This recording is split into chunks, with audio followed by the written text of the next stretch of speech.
Coba bisa jawab lebih meyakinkan, kabarnya dahsyat, luar biasa, amin. Lihat kanan kiri, colek dia, benarkah kabarnya luar biasa? Haleluya. Saya percaya bahwa setiap kita yang datang hari ini, yang meluangkan waktunya adalah orang-orang yang rindu dan yang mengasihi Tuhan. Yang sepakat katakan amin. Karena barangkali ada banyak alasan kita kalau hari Minggu untuk tidak datang ke gereja. Repot ini, sibuk ini, tapi setiap kita yang mau datang ke tempat ini adalah orang-orang yang rindu dan haus kepada Tuhan.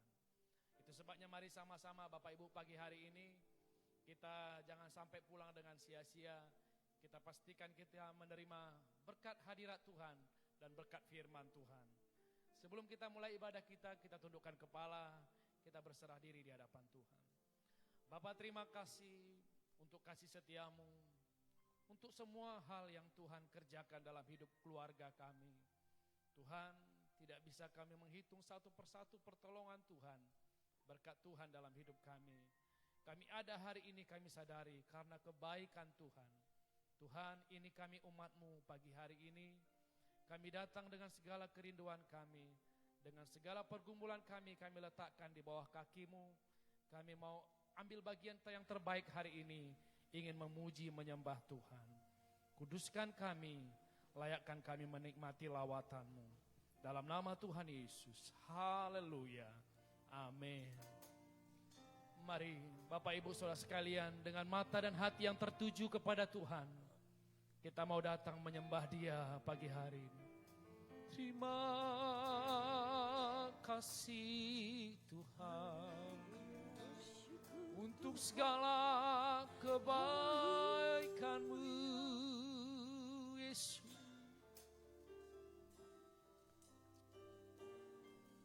Kami mau datang dengan segenap hati itu. Kami mau datang dengan segenap jiwa. Dengan segenap hati, dengan segenap jiwa, dengan kekuatanku, ku sembah Kau Tuhan.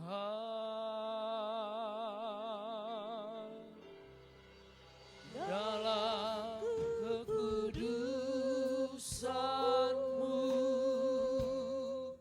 ku angkat tanganku,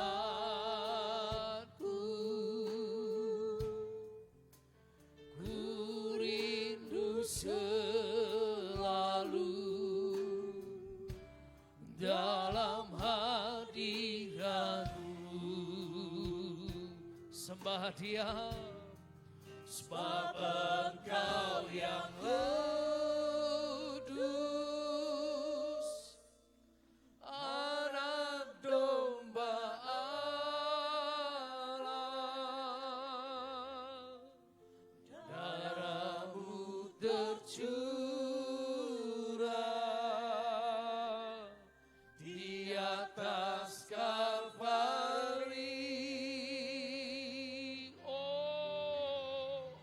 Sebab Engkau yang layak terima pujian,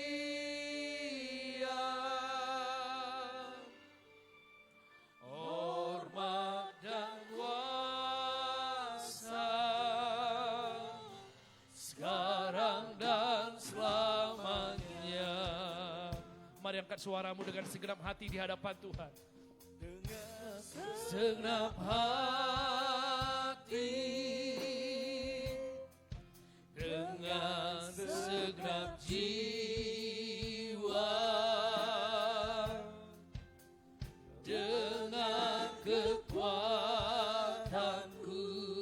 kami sembah Kau Tuhan. Sembah Kau Tuhan. Oh, katakan dalam kekudusan-Mu, ku mengangkat tanganku, ku angkat tanganku, ku rindu selalu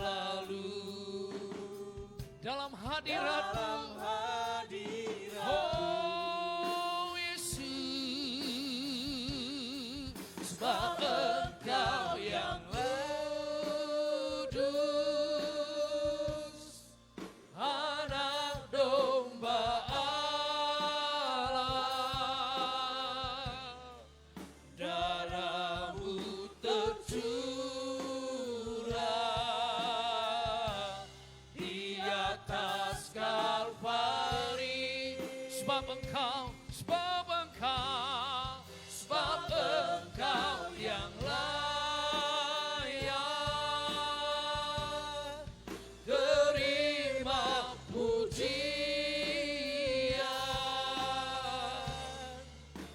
hormat dan kuasa sekarang selama-lamanya, sekarang dan selamanya. Kami katakan sebab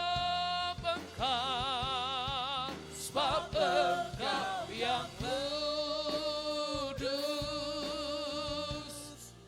anak domba Allah, darah-Mu tercurah di atas Kalvari. Oh Yesus, sebab Engkau yang terima pujian, hormat dan kuasa sekarang dan selamanya. Kami beri hormat dan kuasa, hormat dan kuasa sekarang dan selamanya. Segala hormat kuasa, dan kuasa sekarang dan selamanya.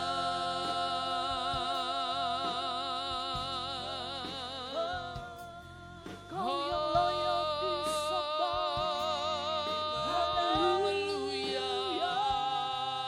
Kau yang kudus Tuhan, bagimu segala hormat, bagimu segala pujian, bagimu segala kemuliaan.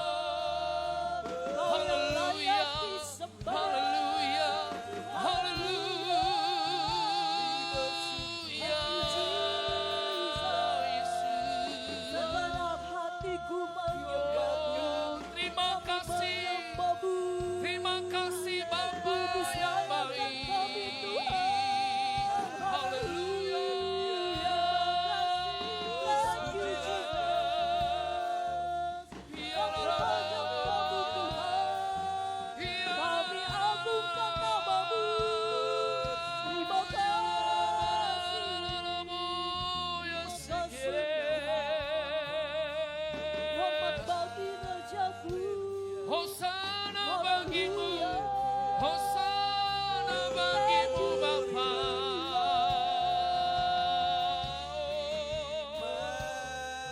Kami mau bersyukur untuk kasih setiamu, kami mau bersyukur untuk rahmat-Mu, kami mau bersyukur untuk kebaikan-Mu Yesus.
kasih Tuhan. Yesus kami puja, kami sembah sebagai Raja, berdiri di tengah kami, ditinggikan dan dipuji. Panggil dia Yesus. Yesus kami puja, kami sembah Engkau Tuhan, kami sembah sebagai Raja. Dia berdiri di tengah kami. Haleluya. Ditinggikan dan dipuji, sembah dan puji penuhi tatamu. Mari sembah Yesus, sembah dan puji penuhi tatamu. Kami sembah dan puji penuhi tatamu. Yesus Tuhan adalah. Sembah puji, sembah dan puji penuhi tatamu. Bagimu segala sembah kami, sembah dan puji. Bagimu segala pujian kami. Oh Yesus, sembah dan puji penuhi tatamu. Yesus Tuhan adalah Raja. Terima kasih Tuhan. Hari ini kami mau sepakat mengagungkan nama-Mu Tuhan. Mari bersama-sama angkat suaramu di hadapan Tuhan. Katakan Yesus. Yesus kami puja, kami sembah sebagai Raja. Oh, berdiri di tengah kami. Mari tinggikan namanya. Ditinggikan dan dipuji Kau Yesus. Yesus kami puja. Amin. Kami sembah sebagai Raja, berdiri di tengah kami. Mari angkat suaramu, sembah dan puji, ditinggikan dan dipuji. Oh, sembah dan puji penuhi tatamu. Kami sembah, sembah dan puji penuhi tatamu. Sembah dan puji penuhi tatamu. Yesus Tuhan adalah Raja. Mari bangkit berdiri bersama-sama. Sembah dan puji penuhi tatamu. Amin. Sembah dan puji penuhi tatamu. Kami sembah dan puji penuhi tatamu. Yesus Tuhan adalah Raja. Sembah dan puji penuhi tatamu. Glory, haleluya. Sembah dan puji penuhi tatamu.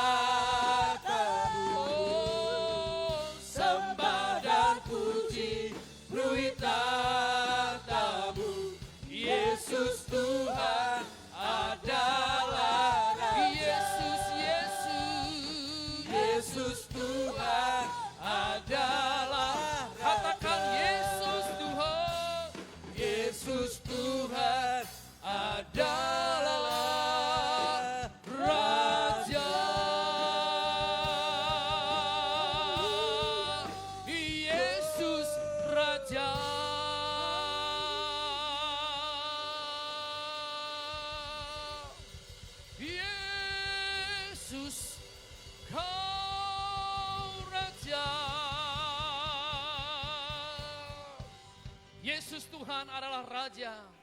Raja dalam hidup kami. Kami mau tinggikan nama-Mu siang hari ini Tuhan. Di dalam nama Tuhan Yesus. Haleluya. Semua yang mengasihi Tuhan katakan amin. Boleh berikan tepuk tangan Bapak Ibu sekalian yang terbaik buat Tuhan Yesus.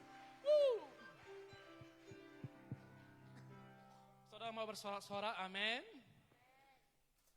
Haleluya, yang berlindung padanya pasti bersuka cita. Berikan tepuk tangan yang terbaik bagi Tuhan Yesus. Come on, mari menari bersama-sama, menyanyi meninggikan nama Tuhan.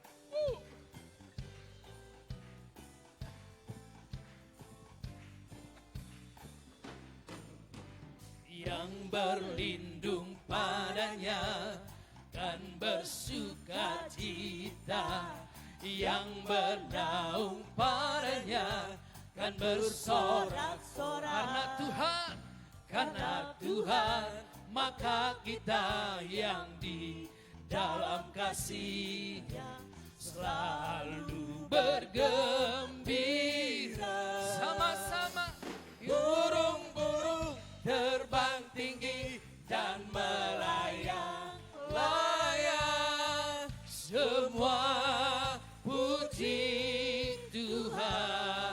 Dan bunga-bunga, rumput-rumput pun bergoyang riang. Semua puji Tuhan. Sekali lagi. Yang berlindung padanya kan bersuka cita. Wow. Yang bernaung padanya kan bersorak-sorak. Karena Tuhan, maka kita yang di dalam kasih-Nya selalu bergembira. Katakan yuk, burung-burung terbang tinggi dan melayang-layang. Semua puji Tuhan. Dan bunga-bunga, rumput-rumput pun bergoyang riang. Semua puji. Sekali lagi, burung-burung terbang tinggi dan melayang-layang. Semua puji Tuhan. Dan bunga-bunga, rumput-rumput pun bergoyang riang. Semua puji Tuhan.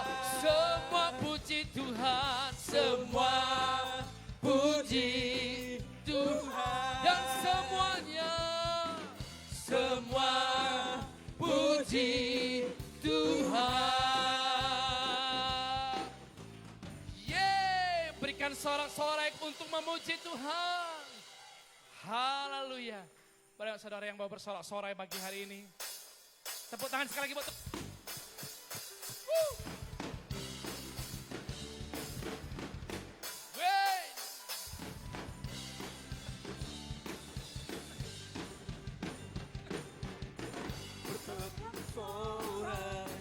muliakan namanya, Dia berperang ganti kita. Bertepuk tangan, muliakan namanya, Dia selamatkan jiwa kita. Serukan satu-satunya penebus, galakan baru, Dia bangkitkan hidup. Yeah. Tuhan yang memberi kemenangan bersama kita, di dalam kita, masuk dalam kemuliaan-Nya. Dia perlindungan dan pengharapan. Wow. Pam pam pam pam pam. Sama-sama bersorak-sorai, muliakan namanya, Dia berperang ganti kita. Mari bertepuk tangan buat Tuhan Yesus sama-sama. Bertepuk tangan, muliakan namanya, Dia selamatkan jiwa kita. Serukan satu-satunya penebus, kalahkan maut, kalahkan maut, Dia bangkit dan hidup, bangkit dan hidup. wow. Tuhan yang memberi kemenangan bersama kita, di dalam kita. Oh, masuk dalam kemuliaannya, Dia perlindungan dan pengharapan. Mari berikan tepuk tangan buat Tuhan Yesus sama-sama. Tuhan yang memberi kemenangan bagi setiap kita.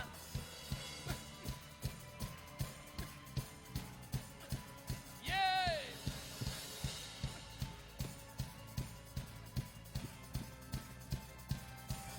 Serukan.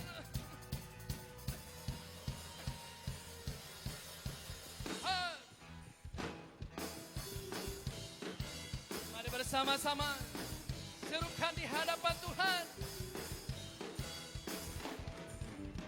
Param pam pam pam pam pam. Param pam pam pam pam pam. Sekali lagi. Param pam pam pam pam pam. Param pam pam pam pam pam. Param pam pam pam pam pam. Yeah.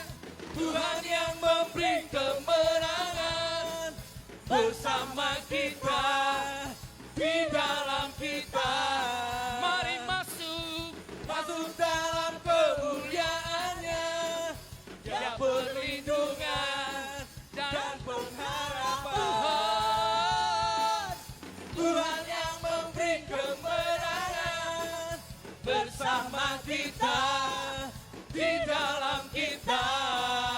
Oh, Masuk dalam kemuliaannya, Dia perlindungan dan pengharapan.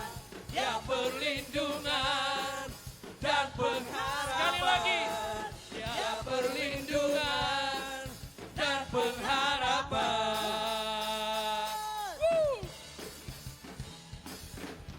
Param pam pam pam pam pam. Param pam pam pam pam pam. Bersorak-sorai buat kemenangan yang Tuhan berikan bagi kita. Haleluya. Kita pasti bersorak-sorai karena Tuhan berikan kemenangan bagi kita. Amin. Haleluya. Silakan duduk kembali Bapak Ibu. Ya. Tiba saatnya kita akan memberikan persembahan kita. Namun adakah di antara kita anak sekolah minggu yang mau belajar? Kalau ada boleh maju ke depan supaya didoakan.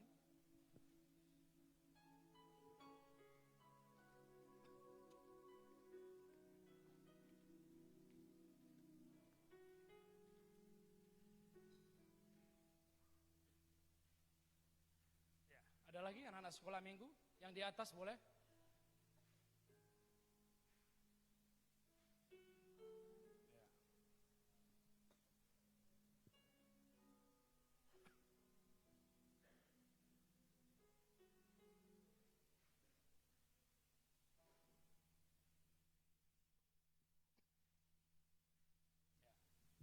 Sudah semuanya?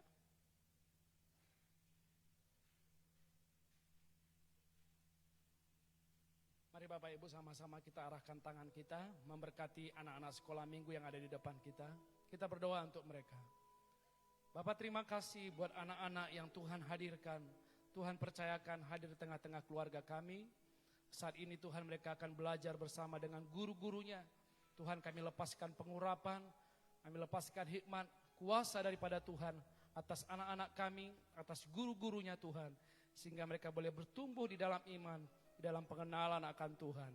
Kami serahkan mereka dalam tangan-Mu di dalam nama Yesus. Haleluya. Amin. Mari jemaat Tuhan sama-sama kita angkat amplop persembahan kita di tangan kanan kita. Kita berdoa. Terpujilah Engkau ya Tuhan Allah Bapa kami dari selama-lamanya sampai selama-lamanya. Ya Tuhan, punyamulah kebesaran dan kejayaan, kehormatan, kemasyhuran dan keagungan. Ya segala-galanya yang ada di langit dan di bumi. Ya Tuhan, punyamulah kerajaan, dan Kaulah tertinggi itu melebihi segala-galanya sebagai kepala. Sebab kekayaan dan kemuliaan berasal daripadamu.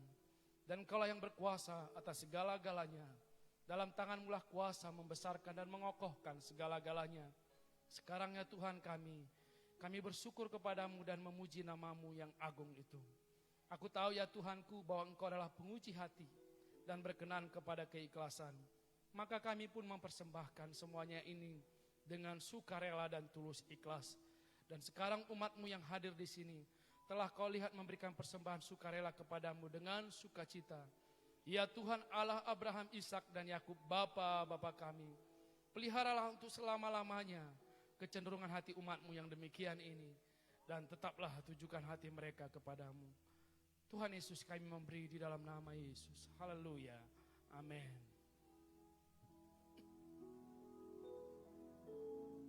Engkaulah Tuhan, Kaulah penjunan, Kau memilihku dan membentukku. Kau buatku hidup di hadapan-Mu, untuk nyatakan kemuliaan-Mu.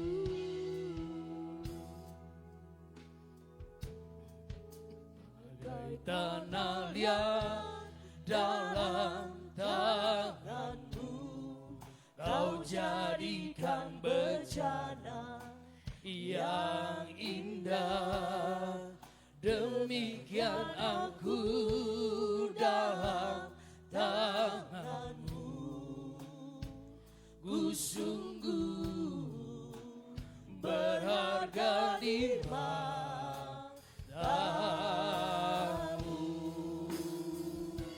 Oh, Engkaulah Tuhan, Kaulah penjunan, Kau memilihku dan membentukku. Kau buatku hidup di hadapan-Mu, untuk nyatakan saya serahkan kepada hamba-Nya. Oh, Engkaulah Tuhan, Kaulah penjunan, Kau memilihku dan membentukku. Kau buatku hidup di hadapan-Mu, untuk nyatakan kemuliaan, untuk nyatakan kemuliaan, untuk nyatakan kemuliaan-Mu.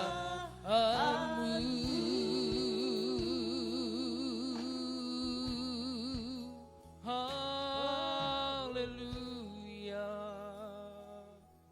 Bapa dalam sorga, sungguh kami mengucap syukur Tuhan buat anugerah dan kasih-Mu Bapa yang boleh kami rasakan sepanjang hari Bapa.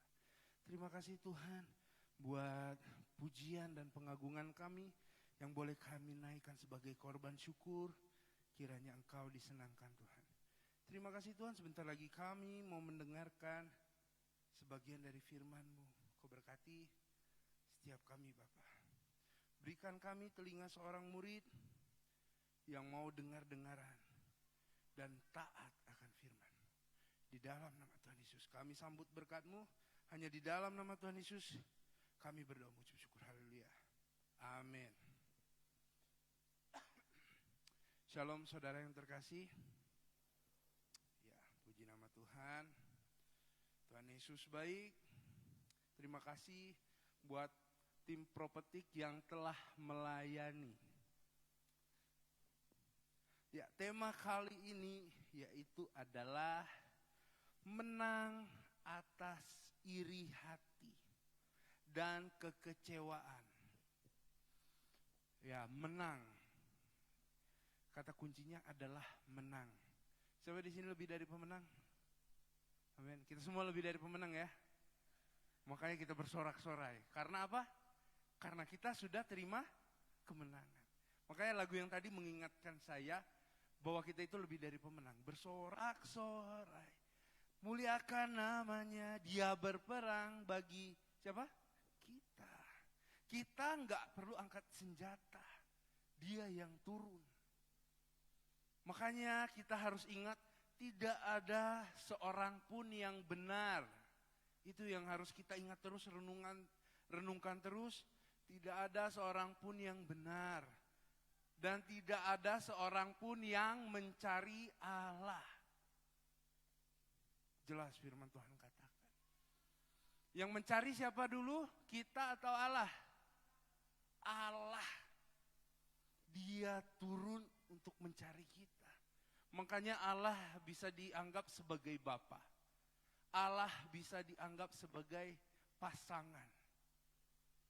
Teman, sahabat, atau apapun itu yang dekat dan intim. Itu yang Allah hadirkan dalam hidup kita. Yang Allah telah lakukan. Yang mengubah cara pandang kita. Makanya kita di sini harus lebih dari pemenang.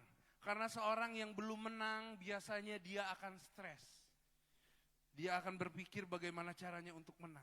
Tetapi seorang pemenang dia akan bersuka cita. Tentunya akan bersuka cita. Sebab apa? Sebab dia telah menerima kemenangan. Makanya kalau kita memuji nama Tuhan itu wah bersorak-sorai, bertepuk tangan. Gak ada salahnya kan? Sebab kenapa? Karena kita udah terima kemenangan, makanya kita bersorak-sorai, bertepuk tangan, melompat-lompat. Bahkan dalam kitab Perjanjian Lama juga udah dijelaskan, Raja Yosafat itu nggak harus turun berperang, kerajaannya melawan Bani Moab dan Bani Amon. Ketika kerajaan Yehuda diserang, ketika itu Raja Yosafat mendengar suatu kabar, mereka dikepung, yang dilakukan apa ada? Dia langsung kumpulkan seluruh rakyat Yehuda. Semuanya mari kita berpuasa, mari kita berdoa, sujud menyembah Tuhan. Luar biasa saudara. Dampaknya yang terjadi apa? Mereka cuman bertepuk tangan, bersorak-sorai. Mereka lihat ribuan pasukan tergeletak di tanah, di padang gurun itu. Mereka tinggal menjarahnya aja. Menjarahnya. Mereka nggak perlu angkat pedang, nggak perlu. Mereka cukup bersorak-sorai, bertepuk tangan. Dan itulah kuasa di atas pujian dan penyembahan. Berapa banyak dari kita yang sedang mengalami masalah? Bukankah hidup itu penuh dengan masalah? Tetapi ketika pujian dan penyembahan itu diangkat, hadirat Tuhan turun. Dan ketika hadirat Tuhan turun, kuasa terjadi. Pemulihan terjadi. Masalah terselesaikan. Gak ada masalah yang satu pun gak bisa diselesaikan sama Tuhan. Bukankah Tuhan sudah berkata, telah selesai. Semuanya sudah selesai, finish. Jadi derita yang kita alami sekarang itu enggak lebih dari apa yang telah dialami oleh Yesus. Tetapi kita juga harus ikut ambil bagian di dalam penderitaannya. Kenapa? Karena visi misi Yesus itu belum selesai. Apakah Yesus sudah selesai dalam visi misinya? Belum. Tugasnya sudah selesai. Tetapi visi misinya tetap berjalan. Nanti Tuhan Yesus balik lagi enggak? Balik lagi, kedatangan yang kedua. Untuk menjemput kita, mengangkat kita. Itu dia, makanya kita di sini sedang berlomba. Makanya imani kita lebih dari pemenang. Dia menang atas masalah kita. Dia telah mengalahkan maut. Apapun itu yang mengganggu pikiran kita, membuat kita lemah akan kepercayaan kita kepada Tuhan, singkirkan itu. Makanya intim dengan Tuhan adalah salah satu kunci agar kita menjadi teguh dan kuat. Ya, kehidupan tidak selalu berjalan mulus dan selalu sesuai dengan apa yang kita harapkan. Kita baca dulu Matius 11 ayat 2 sampai 6.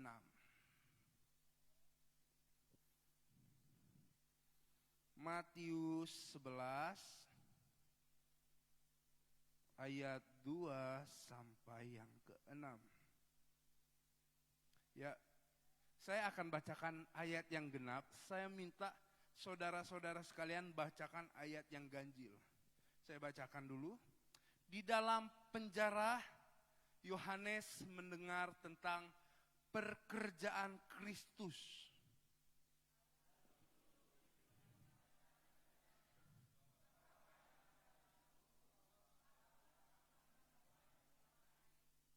Yesus menjawab mereka, pergilah dan katakanlah kepada Yohanes apa yang kamu dengar dan kamu lihat.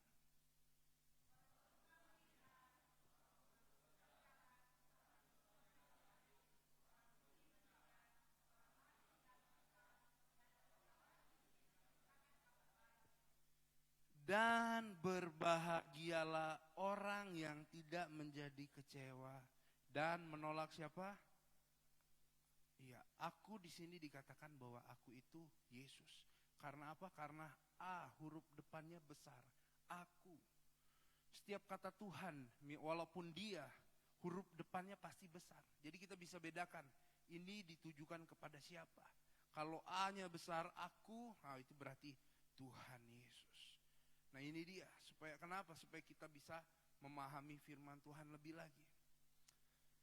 Apakah Yohanes di sini kecewa? Nah, saya nggak tahu, saya nggak berani berpendapat.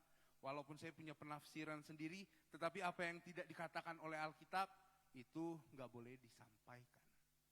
Jadi, kalaupun mau saya sampaikan, saya harus berkata dulu bahwa ini adalah penafsiran. Supaya kita semua bisa belajar, sama-sama mengartikan.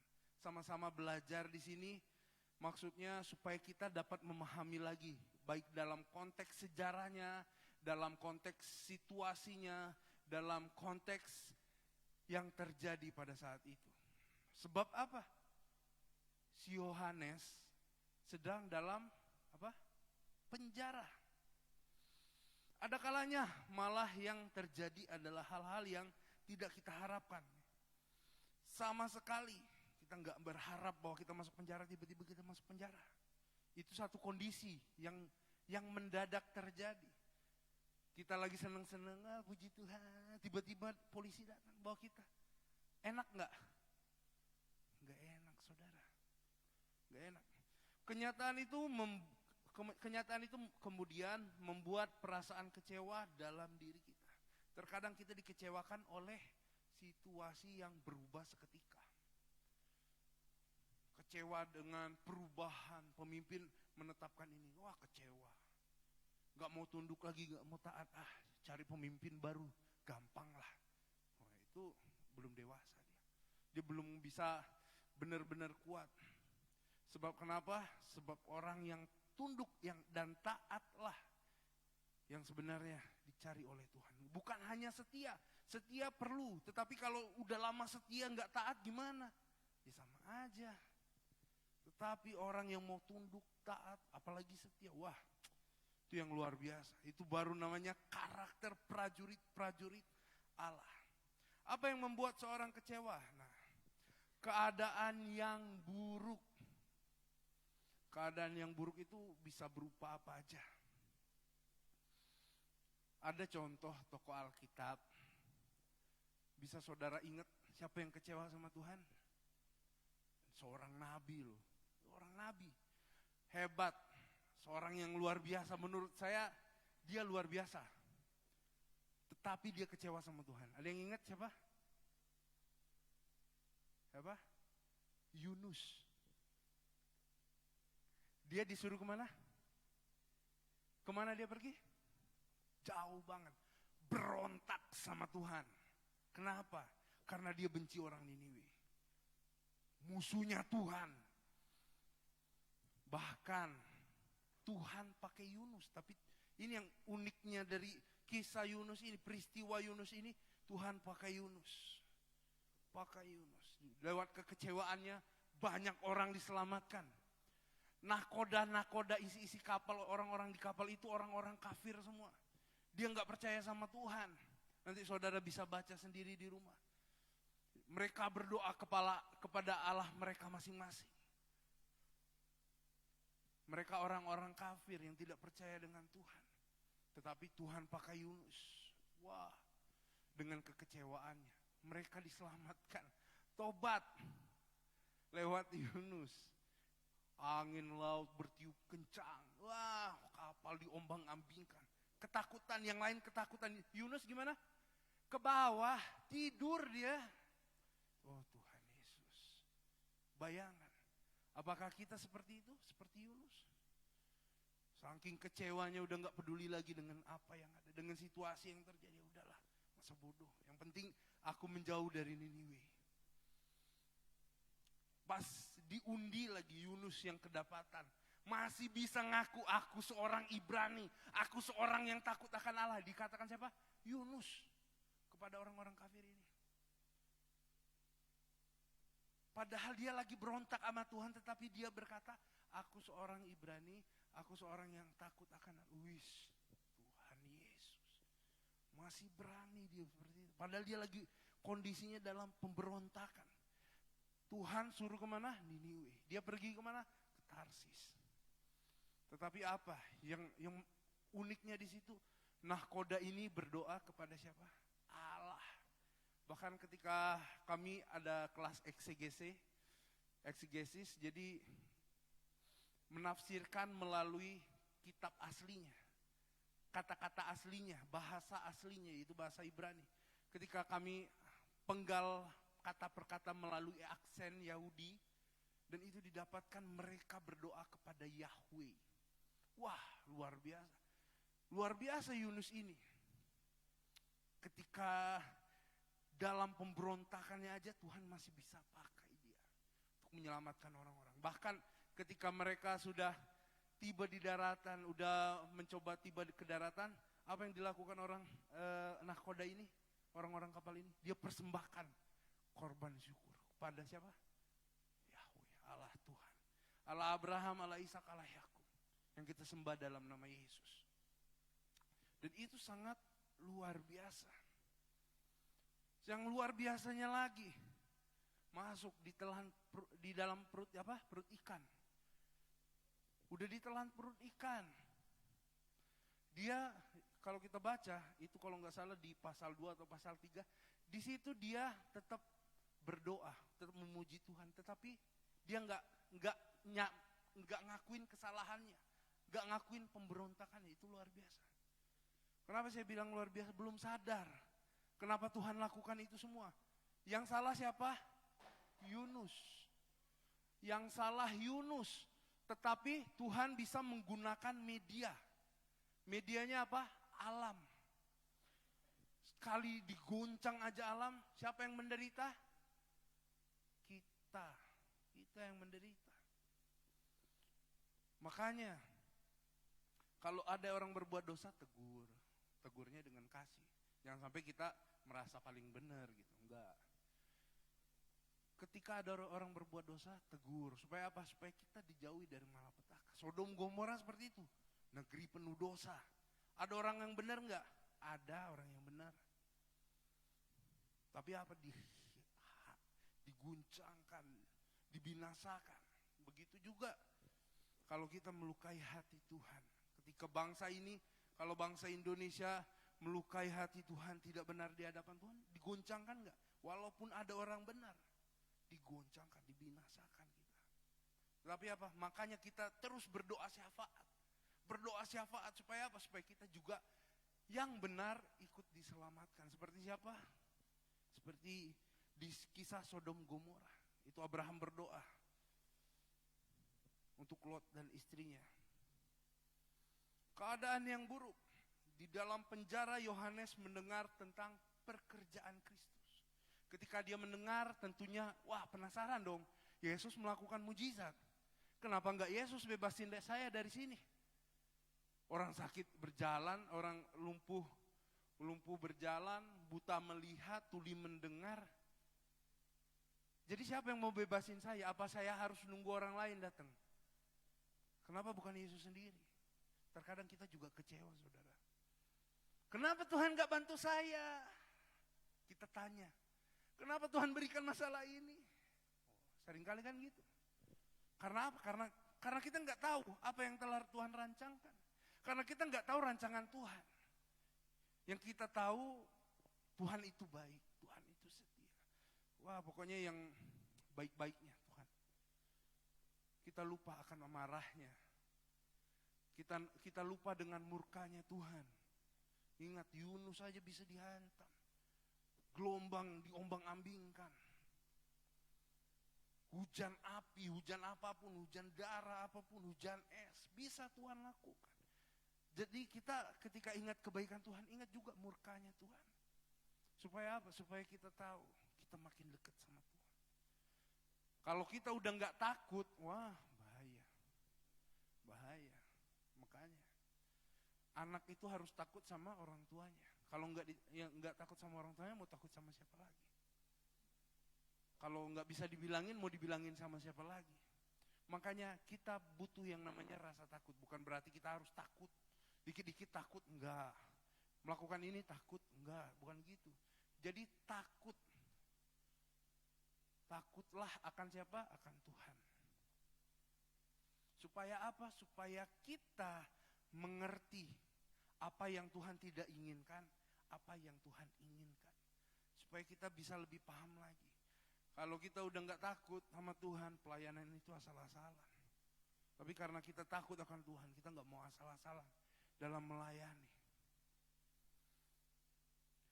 Tak ada yang meragukan soal ketokohan dan keterkenalan Yohanes Pembaptis. Jadi terkenal pada masanya Yohanes Pembaptis.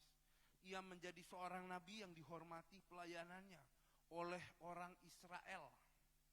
Namun keadaan atau kondisi penjara membuatnya berubah. Mungkin awalnya ragu, mempertanyakan dan berjuang pada kekecewaan. Bisa saja ia bertanya dalam hati, jika ia memang Mesias, mengapa aku tak dibebaskan dari penjara ini?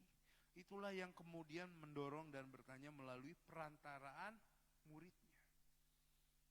Jadi Yohanes ini lewat muridnya dia bertanya kepada Yesus. Lalu Yesus menyampaikan mujizat-mujizat yang ia lakukan. Dan kalau menurut saya di sini, ini menurut saya, sekali lagi menurut saya, tafsiran saya, interpretasinya saya ketika saya melihat kisah ini, yaitu adalah Yohanes panik. Panik. Petrus juga pernah panik nggak? Panik dosa nggak sih? Panik dosa nggak? Panik itu ya manusiawi lah.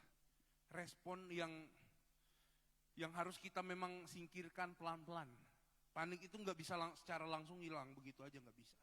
Tetapi respon yang harus kita singkirkan pelan-pelan. Panik. Ketika kita panik, mujizat Tuhan terjadi nggak?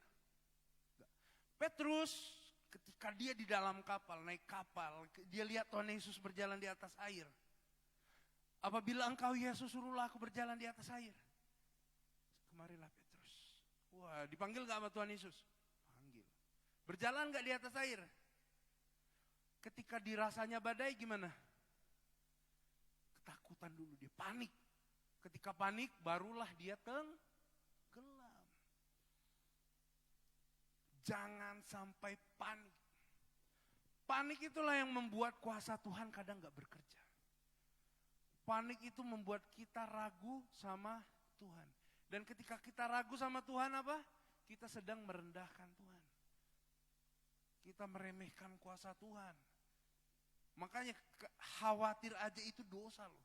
Khawatir itu kita meragukan Allah.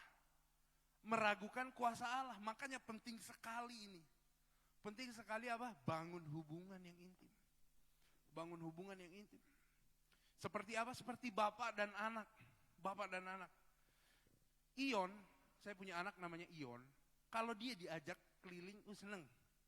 Tapi kalau saya lepas, dia pasti cari saya. Kenapa? Takut. Dia nggak percaya sama orang lain. Percayanya sama siapa? Saya. Karena apa? Karena kami sudah bersama-sama. Kami bina hubungan antara bapak dan anak. Kami saling mengasihi. Setiap hari saya peluk, saya cium. Setiap hari saya doakan. Secara nggak langsung itu terbina hubungan itu. Kepercayaan. Dia nggak mau jauh. Apapun yang dia butuhkan, dia bilangnya ke saya dulu, bukan ke tetangga. Dia bilangnya ke saya. Papi, aku mau mainan. Iya, sabar ya nak. Kalau nggak ada duit gitu emang. Sabar ya, besok kita beli. Imani dulu. Besok kita beli. Dia lagi pengen yang namanya pom bensin. Tapi saya tetap janjikan sama dia, kita beli nanti. Sebab saya juga pernah mengalami namanya anak kecil, dunianya pasti bermain. Anak kecil itu dunianya bukan belajar, saudara. Anak kecil itu dunianya bermain. Segala metode yang saya terapkan juga ketika saya bekerja sebagai guru di Global School, saya menerapkan metode belajar sambil bermain. Mau kalian lari-lari nggak apa-apa. Wah, jadi bermain di situ ceria, kami bahagia, sukacita. Yang nggak boleh itu sampai anak-anak stres belajar, itu nggak boleh. Karena anak-anak dunianya adalah bermain. Nah, ketika saya sudah janjikan, apa yang si Ion ini lakukan, pasti menagihnya. Ya enggak? Seringkali ketika kita dalam masalah, kita kecewa. Dan ketika kita kecewa, kita lupa akan janji Tuhan. Itu dia. Janji Tuhan apa, saudara? Satu aja. Dari sekian banyak janji, dia nggak pernah ninggalin kita. Anak-anaknya dia nggak pernah tinggalin. Tuhan selalu setia. Tuhan tak pernah ingkar janji. Itu luar biasa. Makanya ketika sedang mengalami masalah, pikiran harus positif. Pikiran harus jernih. Jangan panik. Jangan panik. Bayangin gini, saudara sedang mengalami masalah dan saudara mau melupakannya. Bagaimana bisa? Ketika saudara, anggap aja masalahnya gajah. Gajah. Saya tengking gajah dalam nama Yesus. Patahkan gajah dalam nama Yesus. Pergi kau gajah. Bisa nggak hilang dari pikiran kita gajahnya? Kebawa mimpi yang ada. Gajah. Oh ya, belalainya panjang, buntutnya panjang. Oh ya, badannya besar, gajah. Telinganya panjang, lebar. Bisa lupa nggak akan gajah? Enggak. Tetapi ketika kita mencoba mengalihkannya ke pikiran yang lain, kita mau hilangin gajah, masalah ini gajah ini. Kita coba pikirkan semut. Wah, jadi kepikiran semut. Makanya ketika kita ada masalah, jangan pikirkan masalahnya. Tetapi pikirkan janji Tuhan. Janji Tuhan apa? Tuhan tak pernah janji, jalan selalu rata. Tetapi dia berjanji selalu menyertai. Tuhan tak pernah janji langit selalu biru. Tetapi dia berjanji, iya kan, selalu menyertai. Itulah yang dijanjikan sama Tuhan. Bahkan dia pun turun ke dunia. Bahkan dia naik ke surga juga dia meninggalkan rohnya yang kudus. Supaya kita semua dihiburkan, dikuatkan. Supaya kita semua mendapatkan otoritas. Kita tahu ya, raja itu punya otoritas enggak? Raja punya otoritas? Pemimpin punya otoritas enggak? Bos punya otoritas enggak? Punya. Punya akses enggak? Ke ruangan bos ada aksesnya enggak? Bos itu pasti ada. Raja untuk ke tahtanya ada akses enggak? Ada. Ketika raja mau duduk di tahtanya, enggak ada yang berani ngalangin. Begitu juga dengan anaknya. Anaknya juga seperti itu. Ketika mungkin anak bos pengusaha batu bara gitu. Wah, luar biasa kayaknya. Anaknya datang ke kantor, mau masuk ruangan, masuk aja. Begitupun dengan papa, waktu papa di kantor, saya mau masuk ke ruangannya tinggal masuk aja. Shalom, masuk, ngobrol, cerita, gitu. Punya akses. Dan kita juga sebagai anak-anak Allah juga menerima otoritas. Apa otoritasnya? Kuasa iblis dipatahkan. Nah, ini dia. Kita berkuasa untuk menengking iblis. Kita berkuasa untuk menyembuhkan. Kita berkuasa untuk memulihkan. Dengan perkataan mengandung kuasa. Bagaimana kita mau memperkatakan supaya berkuasa? Kalau tiap hari yang keluar kebun binatang. Setiap hari yang keluar cuman komentar aja. Keluhan aja. Bagaimana ini mau mengandung kuasa? Mau mengandung mujizatnya itu bagaimana? Tentunya ketika kita memperkatakan dengan iman. Makanya iman itu beda ya. Jauh banget dengan iman dengan yang namanya sesuatu yang udah pernah tercapai gitu, yang pernah kita lakukan. Beda. Iman itu sesuatu yang mustahil lah. Yang gak mungkin. Kita perkatakan. Nah itu dia, iman. Bagi orang ini gak mungkin. Mimpi aja itu, udah. Nah itulah. Seorang nabi itu emang seperti itu. Bakalan dikucilkan, tetapi ketika dia memperkatakan sesuatu, wah luar biasa. Dia yakin pasti terjadi, walaupun gak terjadi, dia tetap percaya. Nah itu yang mau kita kuatkan sekarang. Seperti siapa? Sadrak, Mesak, dan Abednego. Ketika mereka benar-benar mengenal Tuhan secara utuh, secara benar, mereka intim dengan Tuhan, mereka siap sedia, baik atau tidak baik waktunya, mereka tetap mempertahankan iman mereka. Siapa aja yang pernah dipenjara dalam kisah Alkitab ini? Yohanes, Yusuf, dan Paulus. Walaupun Yohanes dalam penjara, bukan berarti yang lain belum pernah penjara.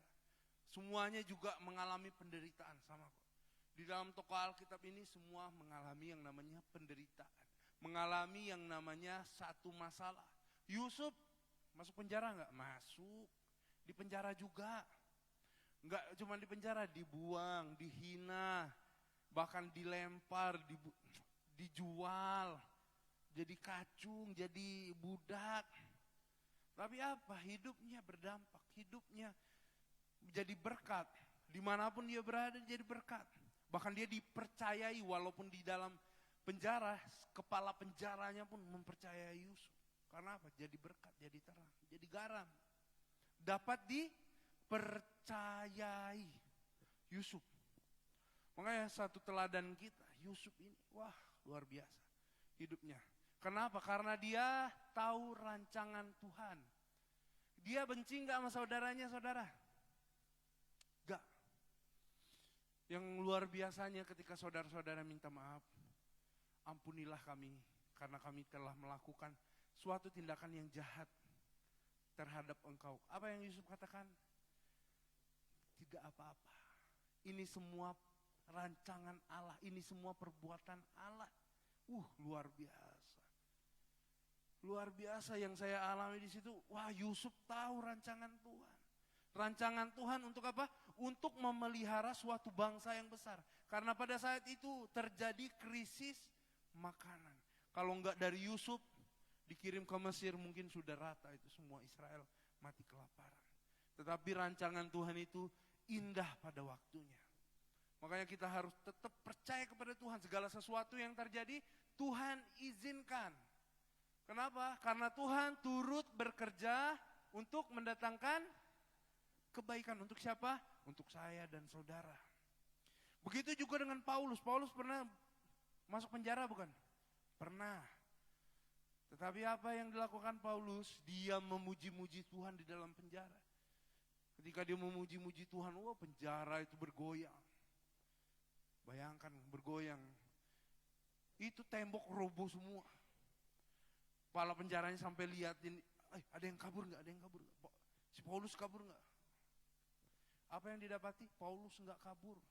Tetap dia di dalam penjara itu. Karena apa? Dia tahu semua rancangan Tuhan. Dia tahu semua akan indah pada waktunya. Supaya apa? Supaya dia menjadi kesaksian yang hidup juga. Karena dia meneladani siapa? Yesus. Yesus meninggalkan pelayanannya enggak? Enggak. Walaupun mengalami penderitaan. Begitu juga dengan Paulus. Paulus meneladani Yesus ketika dia dalam penderitaan tersebut, dia enggak mau lari dari penderitaan tersebut. Sebab inilah bagian dia. Makanya kita harus ambil bagian di dalam penderitaan Yesus. Makanya pikul salib itu gampang enggak? Enggak. Enggak ada yang bilang gampang pikul salib. Yesus aja jatuh kok berkali-kali. Emang gampang, berat.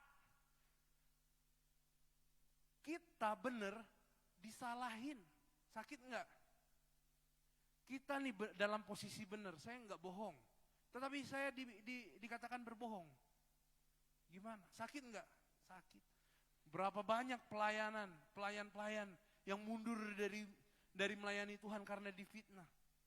Baru difitnah, mundur. Dikatakan gini padahal enggak benar. Mundur dari pelayanan. Apakah itu contoh pikul salib? Enggak. Tetapi seorang yang pikul salib, dia akan tetap teguh dengan salibnya.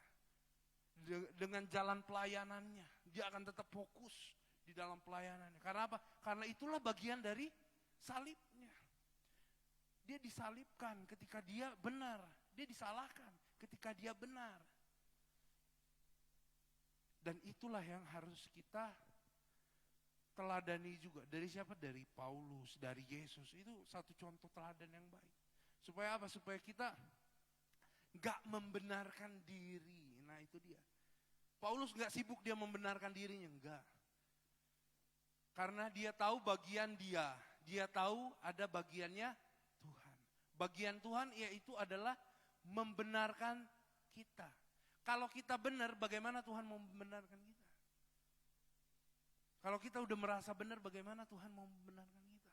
Makanya kita akuin kesalahan kita, kekurangan kita di hadapan Tuhan. Supaya apa? Supaya Tuhan bekerja, supaya Tuhan campur tangan. Makanya merendahkan diri itu perlu di hadapan Tuhan. Sangat dibutuhkan. Kalau enggak merendahkan diri, hati-hati. Jangan-jangan kita sudah sama seperti Lucifer, enggak mau merendahkan diri. Jangan-jangan ntar lagi kita jadi pemberontak. Merendahkan diri di hadapan Tuhan itu sangat perlu. Sangat penting. Supaya apa? Supaya kita sadar bahwa kita ini cuma debu. Bahwa kita ini cuma seperti bunga, rumput yang terus besok kering gitu. Jadi kita harus tetap sadar bahwa kita ini hidup hanya sebentar aja. Mungkin gak akan kerasa 10 tahun lagi. Gak kerasa 20 tahun lagi. It's okay kalau kita masih sehat, bugar. Kalau tiba-tiba sesuatu terjadi, makanya kita harus sadar, tetap rendahkan diri di hadapan Tuhan. Tiap hari, bukan hanya ketika kita berdoa saja, tiap hari. Ketika kita berkomunikasi dengan Tuhan, terkonek dengan Tuhan, rendahkan diri, rendahkan hati. Poin yang kedua, kedangkalan pengenalan akan Yesus. Nah ini juga perlu kita pahami. Lalu menyuruh murid-muridnya bertanya kepadanya, engkaukah yang akan datang itu? Atau haruskah kami menantikan orang lain? Pengenalan akan Yesus yang dangkal dan tidak utuh bisa membuat kita mengalami kekecewaan. Yesus hanya dipandang sebagai juru selamat, juru rawat, juru berkat. Namun tidak diimani sebagai pribadi yang berdaulat atas hidup. Disebut sebagai Tuhan hanya di mulut dan pengertian saja. Tetapi tidak dijadikan sebagai penguasa tunggal atas hidup kita. Kunci mengatasi kekecewaan dalam poin ini adalah dengan mengenalnya lebih dalam lagi. Tuhan itu maha kuasa. Amin. Kalau Tuhan maha kuasa, dia bisa hadir di tempat yang tidak kudus enggak? Apa Tuhan hanya hadir di bait kudusnya aja? Apakah Tuhan tidak bisa hadir di tempat pelacuran, tempat diskotik gitu, tempat remang-remang, kedai tuak gitu, bisa hadir enggak Tuhan? Terkadang kan pola pikir kita, Tuhan itu hadir di tempat kudus. Bukankah semua tempat ini punya Tuhan? Bukankah Tuhan berhak mau kemana aja dia pergi? Terkadang pola pikir kita yang membatasi kuasa Tuhan. Bukan kuasa Tuhan yang terbatas, tetapi paradigma kita, cara berpikir kita yang membatasi cara kerja Tuhan. Tuhan bebas melakukan apa aja. Bahkan konsep Tritunggal itu nggak bisa dipikirkan, nggak bisa dipikirkan oleh logika, oleh nalar. Tuhan mau jadi berapa aja emang terbatas, emang Tuhan terbatas mau jadi berapa aja. Bukankah seperti itu? Bukankah banyak orang berkata kok Tuhan 3, kok Tuhan 4, kok Tuhan 5. Lah kalau Tuhan, emang Tuhan punya batasan gitu, punya keterbatasan. Mau jadi apa aja Tuhan bisa. Jadi jangan batasi Tuhan itu. Tuhan gak bisa dipikirkan oleh logika. Bahkan ketika Paulus menyampaikan untuk menerangkan bahwa konsep Tritunggal seperti air, darah, dan roh itu pun masih 15%. Tubuh, jiwa dan roh aja itu masih 10% untuk dapat dimengerti. Sebab kenapa? Sebab Tuhan itu gak bisa dipikirkan oleh logika, saudara. Gak bisa. Makanya Tuhan itu maha kuasa. Rancangan Tuhan itu gak bisa kita prediksi gitu. Tuhan itu bukan seperti apa namanya itu yang menafsirkan ini menerawang gini. Gak bisa gitu. Tuhan itu tak terbatas. 2 tambah 5 aja bisa ribuan loh. 5 roti 2 ikan itu bisa ribuan. Jadi gak ada konsep yang dapat mengukur namanya Tuhan itu gak ada. Jadi jangan sampai kita membatasi kerja Tuhan. Jangan sampai pikiran kita membatasi kuasa Tuhan. Takut akan Tuhan adalah permulaan pengetahuan, tetapi orang bodoh menghina hikmat dan didikan. Makanya penting sekali supaya kita pengetahuan akan Tuhan itu lebih dalam, teologi kita. Jadi teologi itu bagaimana cara kita mempelajari Allah. Tetapi Allah itu bukan objek untuk dipelajari, tetapi objek untuk disembah. Tetapi bukan berarti kita tidak mempelajari keinginan Tuhan, karakter Tuhan. Kita harus tahu juga Bapak kita, karakternya seperti apa, baiknya seperti apa, kerasnya seperti apa, ketika dia marah seperti apa yang dia nggak suka, apa yang dia suka. Kita harus pelajarin hal itu, supaya kita lebih mengenalnya lebih dari siapapun, lebih dalam lagi. Nah ini dia, kita juga harus berhati-hati dalam pengajaran sesat, pengajaran-pengajaran yang mulai timbul saat ini. Ada yang berpendapat bahwa perpuluhan udah nggak wajib lagi, udah nggak penting lagi, nggak relevan lagi pada zaman sekarang. Itu mamon loh, uang. Itu kalau nggak diserahkan kepada Tuhan, kepada siapa? Kalau kita bisa berkata, semua yang kumiliki ini milik Tuhan, tapi nggak mau kasih sama Tuhan, padahal 10%. Bukankah kita sama-sama mengetahui doa Bapa kami yang di surga, dikuduskanlah dikuduskanlah namamu, datanglah kerajaanmu. Kita sama-sama membangun kerajaannya di bumi. Memelihara, membangunnya kembali, membangun lagi, memperluas. Bahkan perpuluhan itu termasuk hukum Taurat. Hukum Taurat bukan? Hukum Taurat bukan? Kok pada ragu nih? Perpuluhan hukum Taurat bukan? Nah itu dia. Supaya kita dapat mendalami firman Tuhan. Ketetapan hukum Taurat itu banyak banget. 613 bahkan. Dalam perjanjian lama. Kitab Taurat itu ada apa? Kejadian, Keluaran, Imamat, Bilangan, Ulangan. Dan apa yang dikatakan oleh Yesus? Janganlah kamu menyangka bahwa aku datang untuk meniadakan hukum Taurat. Atau kitab para nabi, itu yang dikatakan oleh Yesus. Janganlah kamu menyangka bahwa aku datang untuk meniadakan hukum Taurat. Atau kitab para nabi. Aku datang bukan untuk meniadakannya, melainkan untuk menggenapinya. Jadi Tuhan bukan meniadakan hukum Taurat. Hati-hati. Makanya, supaya kenapa? Supaya kita tetap hidup di dalam lindungan Tuhan. Kita tahu apa yang Tuhan sudah tetapkan dan Tuhan tidak menghilangkannya. Ini dia. Banyak juga ada yang berkata seperti ini, jangan belajar dari pendeta yang kawin ceri. Wow, saya langsung teringat sama Daud. Bukankah saya diberkati oleh kehidupan Daud, walaupun dia jatuh dalam dosa? Makanya kita harus milih-milih lagi pengajaran-pengajaran zaman sekarang. Dia enggak enggak menempuh pendidikan akademis, terus dia berargumen seenaknya. Wah, luar biasa. Seenaknya dia tanpa memikirkan, tanpa merenungkan. Siapa aja yang hancur tokoh Alkitab, hidupnya diberkati tetap. Karena apa? Karena ada pertobatan, itu dia. Kecuali kalau hidup pendetanya enggak bertobat. Kalau bertobat itu akan menghasilkan, wah luar biasa. Petrus mengkhianati apa? Yesus. Tetapi apa? Bertobat. Ketika dia bertobat, berapa jiwa diselamatkan? Wah, ribuan diselamatkan, ribuan jiwa. Ada hasil dari buah pertobatannya. Makanya di sini mari kita sama-sama hati-hati dengan pengajaran-pengajaran zaman sekarang. Kita harus mendalami firman Tuhan itu lebih lagi. Supaya apa? Supaya kita semakin dewasa rohani. Kita di sini bukan cari siapa salah, siapa yang benar, enggak. Kita di sini hanya ingin mengobati. Ketika kita udah terjadi namanya luka ya, wah luka di sini. Ini kalau cari siapa yang salah, bakalan lama diobatin.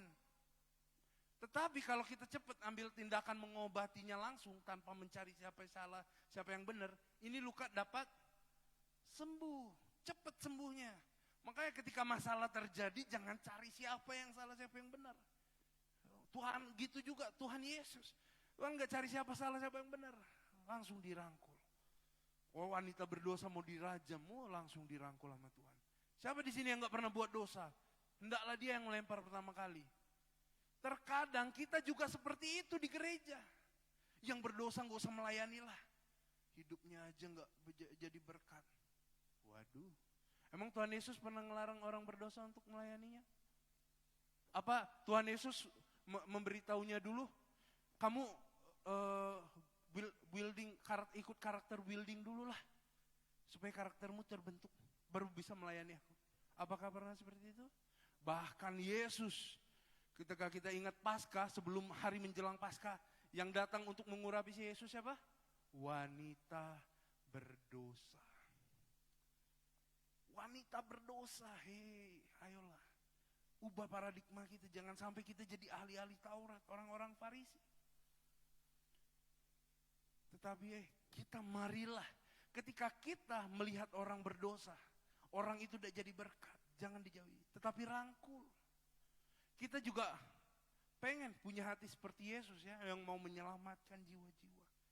Tetapi kalau dia pergi ya jangan tahan. Tetapi kalau dia datang, jangan ditolak. Itu yang saya pelajarin dari Yesus. Yesus itu dia nggak nahan murid-muridnya pergi. Pergilah. Wah, bahkan ditanya lagi ke 12 muridnya yang masih bertahan. Kamu nggak ninggalin aku? Wah, luar biasa nggak? Tetapi yang kita pelajarin dari Yesus, dia nggak pernah nolak yang datang. Itu Yesus, wah luar biasa. Pengampunan itu luar biasa. Ketika saya diampuni oleh Papa saya juga, wah, saya melihat benar-benar, wah kasih Yesus luar biasa. Saya melihat ada Yesus di dalam Papa saya. Baru saya mengerti, jangan kamu nggak perlu lihat ke surga dulu untuk melihat Bapa. Ketika muridnya bertanya, Yesus, tunjukkanlah Bapa kepada kami. Ketika kamu melihat aku, kau telah melihat Bapa. Dan ketika saya diampuni oleh Bapa, ketika saya berbuat salah, wah, saya baru benar-benar yang namanya, Yesus, kau baik, kau sungguh. Saya merasakan benar-benar kasih Bapa. Yang dimana di dalam kitab Lukas itu anak bungsu menghamburkan harta orang tuanya, wah, mempermalukan orang tuanya. Wah, saya merasa Tuhan, tergenapilah firman. Bagaimana kita mau mengampuni orang. Ketika kita mau mengampuni orang, barulah itu terlihat ada Kristus di dalamnya. Karena apa? Karena Yesus telah mengampuni kita lebih dahulu. Peran kita juga di sini adalah mengampuni Yesus. Mengampuni orang yang bersalah kepada kita. Seperti Yesus mengampuni kita. Poin yang ketiga, kegagalan memahami maksud Tuhan. Ini poin yang terakhir, amin. Ya. Yesus menjawab mereka, pergilah dan katakanlah kepada Yohanes apa yang kamu dengar dan kamu lihat. Apa yang kamu dengar dan kamu lihat. Saksikan kepada Yohanes, itu maksudnya. Orang yang memahami maksud Tuhan pasti tidak akan menjadi kecewa. dan menolak dia. Kepada murid-murid Yohanes, Yesus mengajar tentang kuasanya dalam menyembuhkan, dalam memberitakan kabar baik. Dengan apa yang dilakukannya semestinya kita bisa menggali maksud dan kehendaknya. Padahal Tuhan sudah berbuat banyak dalam hidup kita, tetapi terkadang kita masih saja kesulitan memahami rencana siapa? Tuhan. Rencana Tuhan yang luas dan utuh bisa memakai keadaan apapun untuk dijalankan. Sama seperti Yunus tadi. Lewat Yunus itu orang-orang di nahkoda kapal itu boleh diselamatkan. Di Niniwe dia cuma khotbah 4 kata aja. Langsung semuanya, rajanya perintahkan semuanya kita berpuasa. Lembu sapi juga harus berpuasa. Lembu sapinya bertobat juga. Wah, cuma 4 kata. Luar biasa. Tuhan bisa memakai apapun. Jadi kita harus dekat sama Tuhan. Kita harus bangun hubungan yang intim sama Tuhan. Makanya intim sama Tuhan itu bisa diartikan seperti suami istri, intimacy. Hubungan sama Tuhan itu bisa diartikan sebagai suami istri. Intimacy, nah, itu dia. Supaya bagaimana kita memahami istri kita juga. Di sini sudah ada bapak-bapak ya, pasti memahami sikap istrinya, sifat-sifat istrinya. Pernahkah kita melihat istri diam aja? Ditanya mau apa? Gak mau. Mau makan apa? Terserah. Pernah? Saya pernah. Karena saya pernah ngalamin ini. Jadi kita sama-sama saling berbagi, saling tahu lah. Karena apa? Karena itulah kita harus menginterpretasikannya, menafsirkannya dari gerak tubuhnya, dari bad moodnya, dari raut wajahnya pun kita tahu, wah ini sedang gak enak, dia ini sedang kesal mungkin ya. Ditanyain, kamu lagi apa? Tidak dijawab. Pokoknya lagi bad mood, full bad mood. Ya kita mau bagaimana, kita gak tahu apa yang dia inginkan. Ketika kita diam, dia bilang gak peka, kamu gak peduli. Wah, gak peka. Wah bagaimana? Makanya kita juga harus seperti itu sama Tuhan. Kita harus cari tahu apa yang Tuhan inginkan. Terkadang kita ngerasain Tuhan diem aja kok, Tuhan nggak berbicara. Cari tahu maksud Tuhan, cari tahu keinginan Tuhan. Tuhan mau apa? Tuhan mau apa dalam hidupku saat ini? Aku harus berbuat apa Tuhan pada hari ini? Apa yang harus saya lakukan Tuhan? Tuhan tuh senang seperti itu. Ada komunikasi 2 arah. Jangan sedikit-sedikit kita yang putuskan. Makanya kita sebagai pemimpin bapak-bapak di dalam keluarga, apapun keputusannya, biasakan dulu kita tanya sama Tuhan. Tuhan baik gak kalau aku lakukan ini? Baik gak kalau aku lakukan ini? Minta tanda, wah itu dia, minta tanda sama Tuhan. Supaya apa? Supaya kuasa Tuhan terjadi. Supaya Tuhan ikut campur dalam setiap apapun pekerjaan kita. Amin. Untuk firman Tuhan, kita tundukkan kepala. Bapa dalam sorga, sungguh kami mengucap syukur Tuhan untuk kebaikan dan kemurahan-Mu Bapa dalam hidup kami. Sungguh kami Tuhan bersyukur Tuhan untuk segala anugerah-Mu, kebaikan-Mu Tuhan. Untuk setiap masalah yang boleh kami alami pada saat ini Tuhan, kami percaya Bapa, setiap masalah yang ada Tuhan Kau izinkan untuk membuat kami semakin kuat dan semakin teguh. Dan kami boleh percaya bahwa Engkau akan melakukan dan turut campur tangan dalam segala hal untuk mendatangkan kebaikannya Bapa. Terima kasih Tuhan untuk kemurahan-Mu Tuhan. Terima kasih untuk pertolongan dan penyertaan-Mu Bapa. Kami serahkan kehidupan kami ke dalam tangan-Mu. Hamba-Mu telah selesai berbicara Tuhan, tapi hamba percaya Roh-Mu terus berkarya di dalam kehidupan setiap kami Bapa. Supaya kami dapat bertumbuh dan berbuah sesuai dengan kehendak-Mu Bapa. Terpujilah nama-Mu kekal sampai selama-lamanya. Hanya di dalam nama Tuhan Yesus kami berdoa dan mengucap syukur. Semua kita yang mengasihi Tuhan sama-sama katakan amin. Ya, terima kasih untuk hambanya Bapak Mordekai yang sudah menyampaikan firman Tuhan untuk kita. Saya percaya kita yang mendengarkan diberkati. Amin. Ya, Tiba saja kita akan mendengarkan pengumuman untuk minggu ini, apa saja yang perlu kita ketahui. Selamat datang kepada jemaat Tuhan yang baru pertama kali beribadah di GBI Kota Baru Jambi. Apabila saudara belum memiliki tempat ibadah yang tetap, kami rindu menantikan kedatangan saudara kembali di tempat ini. Dan berikut adalah jadwal ibadah yang ada di GBI Kota Baru.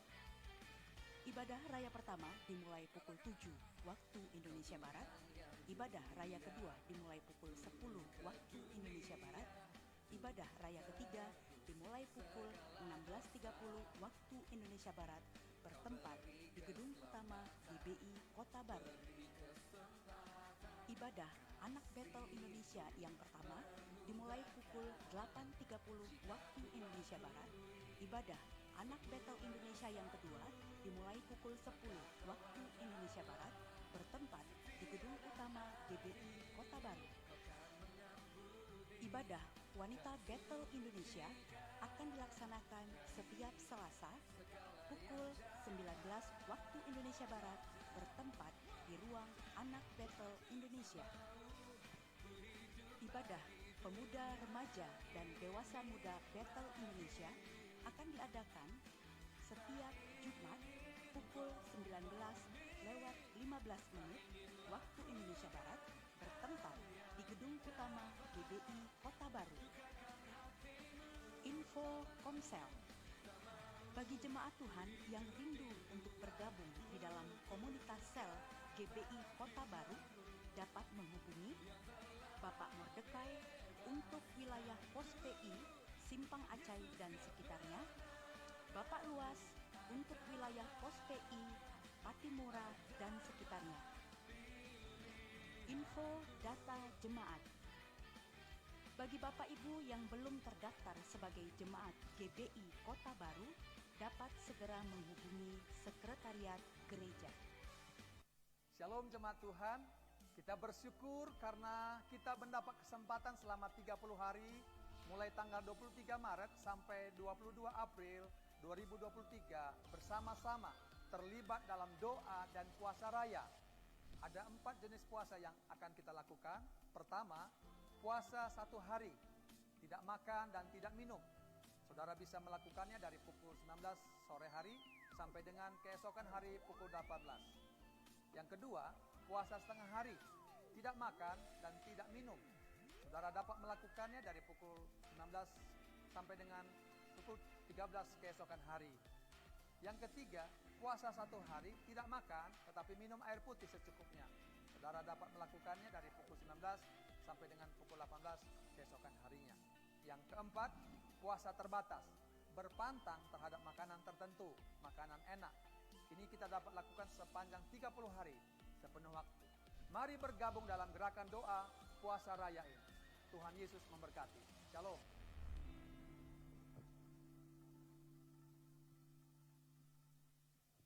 Gembala Sidang dan staf mengucapkan Happy Birthday dan Happy Wedding Anniversary bagi jemaat Tuhan yang merayakannya pada minggu ini.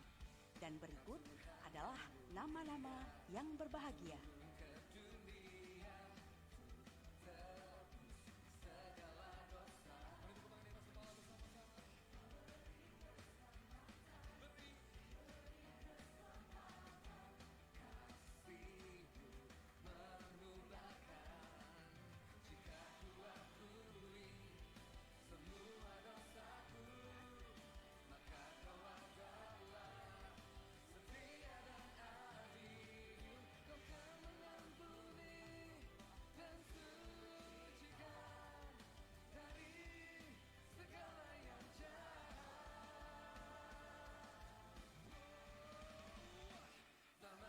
Terima kasih. Tuhan Yesus memberkati. Shalom Bapak Ibu, diberkati dengan firman Tuhan. Tetap semangat. Amin. Saya percaya firman Tuhan ini bukan sekedar kita dengar, tetapi harus kita terapkan dalam kehidupan kita. Di mana kita percaya bahwa kita jangan ragu-ragu lagi. Saat kita ragu berarti kita kurang percaya kepada Tuhan. Katakan kiri kanan, jangan ragu-ragu. yakini bahwa Tuhan ada bersama dengan kita. Baik, saya akan memberi sedikit pengumuman. Kita doakan Bapak Yehuda Mordekai, di mana bulan Agustus ini dia akan sidang untuk disertasinya, tesis ya. Dia akan sidang tesisnya. Bantu doa supaya bisa kelar semuanya. Juga dalam waktu dekat setelah dia diwisuda, saya akan menyerahkan sidang jemaat ini kepada Bapak Yehuda, karena saya melihat dia sudah mampu. Kalau jemaat ini digembalakan oleh anak-anak muda yang masih semangat, pasti gereja akan berkembang lebih lagi, amin. Dan jemaat ini akan semakin memiliki power yang luar biasa. Kenapa? Memiliki yang anak-anak muda ini. Karena saya percaya anak-anak muda ini akan lebih luar biasa lagi untuk memimpin. Bapak Ibu akan mendukung? Ya, saya katakan kepada Kai bahwa visi misi gereja ini adalah menjangkau jiwa-jiwa untuk menyelesaikan amanat agung Tuhan. Amin. Bahwa kita harus memberitakan Injil. Jadi melalui puji-pujian kita, semangat kita, sukacita kita, orang lain akan melihat benar gereja ini ada suasana sorga. Kalau gereja ini ada suasana sorga, ada Bapak bertahta di tempat ini, maka Tuhan akan memanggil jiwa-jiwa untuk datang menyembah Bapa. Puji Tuhan, bantu dalam doa supaya semakin terus dikuatkan, supaya jemaat semakin bertumbuh. Tuhan Yesus memberkati. Ya, adakah di antara kita yang merayakan ulang tahun sepanjang minggu ini, Bapak Ibu? Baik itu ulang tahun pribadi maupun ulang tahun pernikahan. Kalau ada, Bapak Ibu boleh silakan maju supaya didoakan. Ya, ada di belakang ya.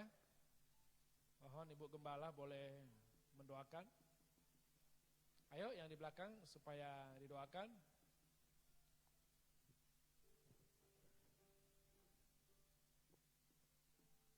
Ada lagi? Tidak usah malu-malu Bapak Ibu ya. Saya saja kalau ulang tahun mungkin maju sekarang. Cuma karena belum. Ada lagi? Mungkin ada Bapak Ibu yang tidak tercantum namun ulang tahun di dalam minggu ini ya. Baik, kita arahkan tangan kita. Bapa dalam sorga, hamba serahkan Win dalam tangan-Mu, di mana dia berulang tahun, Kau berkati Queen Tuhan. Dan kami percaya Tuhan akan pakai dia dengan luar biasa. Dan berikan dia karunia untuk taat, tunduk, hormat, mengasihi orang tuanya Tuhan. Biarlah dia menjadi anak yang sukses, anak yang berhasil, menjadi keturunan imamat yang rajani, bangsa yang kudus, umat kepunyaan Tuhan sendiri. Biarlah berkat Allah Bapa, Anak, dan Roh Kudus turun atas dia. Di dalam nama Yesus kami berdoa, haleluya. Bapa dalam sorga, hamba serahkan. Ibu Elis, suaminya?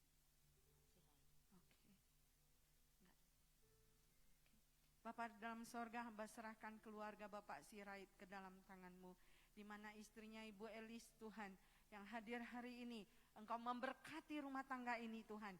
Dan kami percaya rumah tangga ini dibangun dengan tangan kasih Allah sendiri, sehingga rumah tangga ini boleh kuat dan kokoh di dalam Tuhan. Biarlah suasana sorga ada dalam rumah tangganya Tuhan. Jadikan suaminya menjadi orang yang takut akan Tuhan, imam yang setia kepada Tuhan, bertumbuh dan kuat. Biarlah Tuhan suaminya akan mengasihinya di dalam nama Yesus. Hamba menyerahkan Bu Elis ke dalam tangan-Mu, supaya dia boleh memiliki hati yang taat, hormat kepada suaminya. Dengan berkat keluarga ini akan semakin diberkati dengan berlimpah-limpah kali ganda. Dan kami percaya suasana sorga turun atas keluarga ini. Diberkati Ibu Elis dan keluarga ini di dalam nama Bapa, Putra, dan Roh Kudus. Dalam nama Yesus, haleluya, amin.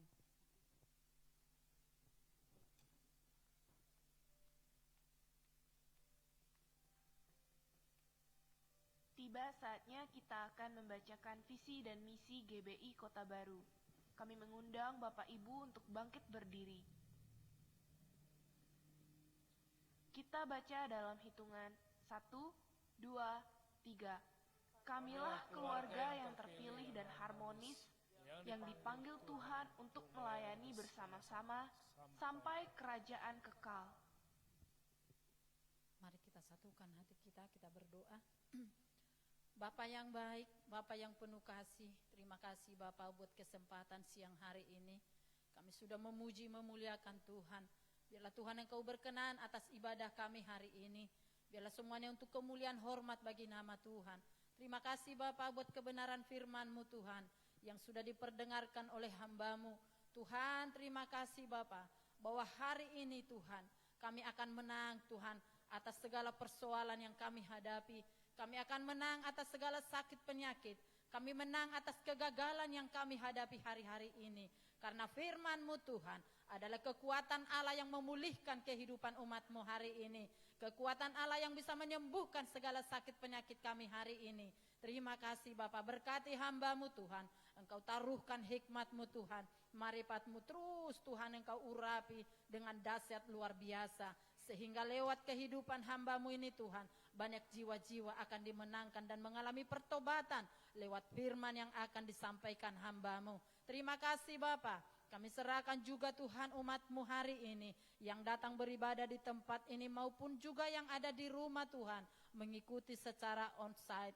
Tuhan, mari Engkau berkati umat-Mu Bapa. Bila hari ini juga ada di antara umat-Mu yang mengalami sakit penyakit, kami percaya di dalam nama Tuhan Yesus Kristus, oleh bilur-bilur-Mu Tuhan sakit penyakit umat-Mu disembuhkan. Karena bilur-bilur-Mu adalah obat bagi kami Tuhan. Terima kasih Bapa yang baik. Dan bila juga Tuhan ada di antara umat-Mu yang mengalami Bapa yang baik masalah dan beban berat Tuhan hari ini, kami percaya Tuhan bahwa Engkau Allah kami yang ajaib, yang akan memberikan jalan keluar Tuhan bagi setiap masalah yang sedang kami hadapi. Sehingga umat-Mu Tuhan akan datang bersuka cita untuk memuji memuliakan Tuhan. Dan semakin hari umat-Mu Tuhan akan bergairah Tuhan untuk datang beribadah kepada Tuhan. Terima kasih Bapa, kami serahkan segenap umat-Mu ke dalam tangan pengasihan-Mu. Begitu juga Bapa yang baik, kami berdoa buat para pelayan-pelayan-Mu yang ada di gereja GBI Kota Baru. Kami serahkan semuanya ke dalam tangan-Mu Tuhan. Perlengkapi kami semuanya Tuhan dengan kuasa Roh Kudus-Mu. Sehingga kami mampu melayani Engkau Tuhan di dalam roh dan kebenaran. Bukan karena kekuatan, bukan karena kemampuan dan kehebatan kami Tuhan. Tetapi karena Roh Kudus-Lah Tuhan yang memampukan kami untuk melakukan pekerjaan-Mu Tuhan di dalam pelayanan kami. Terima kasih berikan kami Tuhan roh yang sehati sepikir di antara kami sesama pelayan-Mu. Sehingga tidak ada saling iri hati. Sehingga tidak ada yang saling mengecewakan satu dengan yang lain. Tetapi di antara kami boleh saling membangun, saling meneguhkan satu dengan yang lainnya. Terima kasih Bapa. Kami juga berdoa Tuhan untuk bangsa Indonesia. Kami serahkan bangsa kami ke dalam tangan-Mu Bapa. Mulai dari Sabang sampai Merauke. Tuhan berkati bangsa kami berlimpah-limpah. Engkau mengaruniakan bangsa kami keamanan dan kesejahteraan yang berlimpah-limpah Tuhan. Begitu juga pemimpin kami Bapa. Bapak Presiden kami, Bapak Jokowi dan wakilnya. Bahkan juga jajaran menteri-menterinya Tuhan. Sampai kepada Tuhan yang terendah Tuhan di daerah-daerah yaitu RT RW-nya. Kami serahkan semua ke dalam tangan Tuhan. Tuhan berikan mereka roh yang takut akan Tuhan. Memimpin Indonesia lebih baik ke depan Tuhan. Dan berikan hikmat yang daripada-Mu Tuhan buat mereka. Supaya mereka memimpin Indonesia dengan mengambil segala keputusan dan kebijakan yang sesuai dengan kehendak Tuhan saja. Terima kasih Bapa yang baik. Kami juga berdoa buat gembala pembina kami Pak Rubin Adi. Tuhan Engkau menyertai hamba-Mu ini dengan tanda-tanda heran di dalam melayani Engkau Tuhan kemanapun hamba-Mu ini Tuhan pergi memberitakan Injil kebenaran-Mu. Biarlah Tuhan Engkau selalu bersama hamba-Mu sehingga Tuhan tujuan ilahi ada di dalam pelayanannya. Terima kasih Tuhan Yesus. Kami juga tidak lupa berdoa. Tuhan buat para penginjil-penginjil di segala penjuru bumi ini. Kami serahkan ke dalam tangan Tuhan. Tuhan Engkau memberikan roh keberanian Tuhan. Buat setiap para penginjil-penginjil yang memberitakan Injil kebenaran dimanapun Tuhan hari-hari ini berada. Biarlah Tuhan Engkau senantiasa menyertai mereka Bapa dan memberikan kekuatan sehingga mereka mampu Tuhan untuk mengalahkan segala persoalan-persoalan lewat kuasa yang daripada Tuhan. Terima kasih, berkati juga keluarga yang ditinggalkan Tuhan. Berikan kecukupan Tuhan apa yang mereka perlukan sehari-hari. Terima kasih Bapa yang baik. Sebentar kami akan pulang Tuhan. Kami akan menerima berkat Tuhan. Dalam nama Tuhan Yesus kami berdoa. Mari kita angkat tangan kita. Menerima berkat. Mari kita terima berkat dari Allah Bapa. Apabila engkau baik-baik mendengarkan suara Tuhan Allahmu yang disampaikan pada hari ini dan engkau melakukannya dengan setia, maka segala berkat ini akan datang kepadamu dan menjadi milikmu. Diberkatilah engkau di kota dan diberkatilah engkau di ladang. Diberkatilah buah kandunganmu, hasil bumimu dan hasil ternakmu. Diberkatilah bakulmu dan tempat adonanmu. Diberkatilah engkau pada waktu masuk dan diberkatilah engkau pada waktu keluar. Engkau akan menjadi kepala bukan ekor. Engkau akan terus naik dan bukan turun. Tuhan memberkati engkau dan melindungi engkau. Tuhan menyinari engkau dengan wajahnya dan memberi engkau kasih karunia. Tuhan menghadapkan wajahnya kepadamu dan memberi engkau damai sejahtera. Pulanglah, bersukacitalah dan jadilah berkat. Dalam nama Bapa, Putra dan Roh Kudus. Dalam nama Tuhan Yesus. Semua kita yang mengasihi Tuhan sama-sama katakan amin.